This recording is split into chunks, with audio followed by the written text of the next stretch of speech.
anam toymazsa sırlık tuman kaynıma şoğudun asla çıktım öydüm tünlü üstüde anam toymazsa sırlık tuman kaynıma şoğudun asla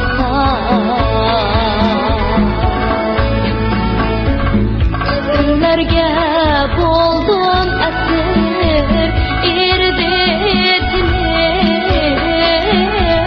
Oya cennet huzurida yayredi içini Ata ana bittatini denge kattı Meişetlik tün koynuna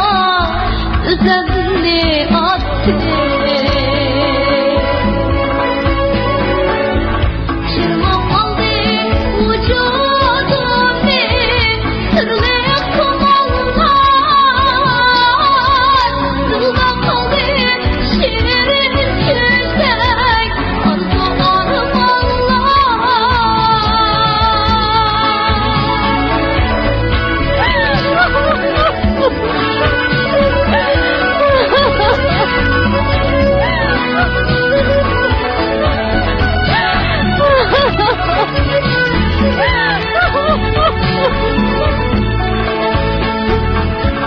Ah uygansam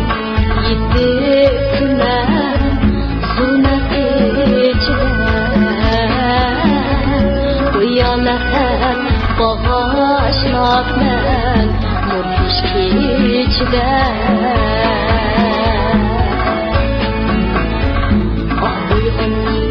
yitip tümen zulmet içide Uyalet bağışlap men murhiş içide